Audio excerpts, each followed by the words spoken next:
am Rhea May M. Peñarobia. So what is corporate social responsibility or CSR? Before diving into the complex history and evolution of corporate social responsibility or CSR, it is important to understand what the term even means. CSR has meant very different things at different points in time. But as its core, it refers to business self-regulation with the aim of being socially accountable. This definition includes improving working conditions, reducing carbon footprints, participating in fair trade, and many more actions. On its most basic level, CSR is a manifestation of a business recognition of a duty to the world and the potential to be a power for good. Let's tackle about the origins of corporate social responsibility. While widespread adoption of CSR has been relatively recent, the concept itself has been around for over a century. It has its roots in the late 80s when the rise of philanthropy combined with deteriorating working conditions made some businesses reconsider their current production models. Business tycoons began donating to community causes and some business owners reduced working hours and improved factory conditions, laying the foundation of responsible corporations. The term corporate social responsibility, however, was not coined until 1953, when American economist Howard Bowen published Social Responsibilities of the Businessman. In this book, Bowen identified the great power of corporations and recognized that their actions had a tangible impact of society. Therefore, he argued businessmen have an obligation to pursue policies that are beneficial for the common goods. From philanthropy to profit making. Although the concept of corporate social responsibility has been around for a long time, it has changed dramatically since its inception. Most notably, the scope of CSR started extremely narrow but has since widened to include many more issues and impact a wider range of business decisions. What started as a movement for businesses to give to charity and reduce working hours has blossomed into an initiative that has changed the way business is done and affects every aspect of businesses' operations.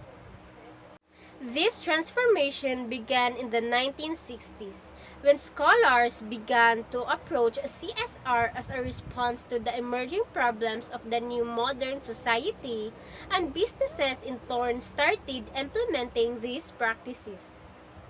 Yet, as before, CSR was viewed through a relatively narrow lens, with many scholars claiming that companies are not responsible for addressing large-scale social problems. Instead, their responsibility extends only to the direct consequences of their decisions and business actions. So while the 1960s did mark progress in the CSR movement, it in no way mirrored our current understanding of corporate social responsibility.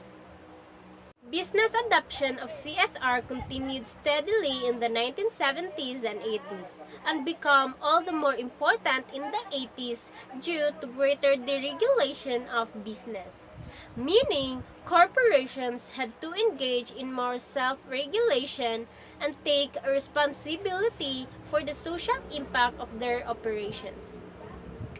However, CSR during this time was mainly limited to human and labor rights, pollution, and waste management. Increasing globalization in the 1990s was instrumental in widening the scope of CSR and laid the foundation for how we understand corporate social responsibility today.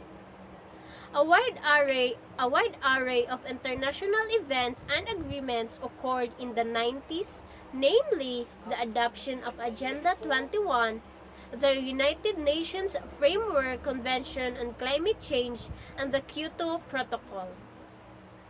These events increased CSR concerns for multinational corporations and for the first time made businesses consider their impact on the world as a whole compared to just their local community. Throughout the 90s and into the early 2000s, the rhetoric of CSR began to shift from minimizing local harm to tackling global issues. CSR today, the way to do business. Today, businesses are missing out if they aren't participating in CSR. It has become an integral part of doing business and is increasingly driving consumer choice. For instance, nearly 90% of consumers would purchase a product because a company supported an issue they care about, while 75% would refuse to buy a product if the company had different stance on an issue. CSR is also a big factor in attracting talented employees as people want to work for a company that upholds strong values. Further, a comprehensive CSR program can have the benefits of increased brand reputation and credibility, improved risk and supply chain management, cost savings from efficient improvements, and increased revenue.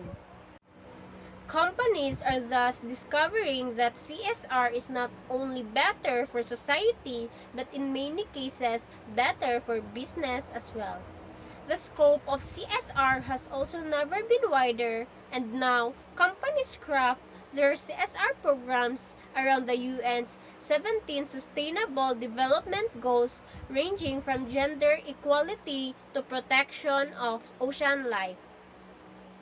CSR is also increasingly related to growing diversity, equity, and inclusion initiatives as socially responsible corporations must foster a welcoming work environment and combat discrimination. While not every corporation follows CSR principles and those that do are far from perfect, it is encouraging that businesses are beginning to recognize the myriad of ways that they affect society and can change it for the better. Future holds.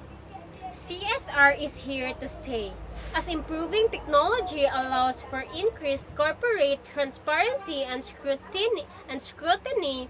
The incentive to be socially responsible will continue to grow. Also, the increasing severity of climate change and inevitable resource shortage that are in store will reward companies that are sustainable and have a small carbon footprint. Overall, CSR will likely to continue to evolve down the line and will only become more important in our uncertain future. That's all. Thank you.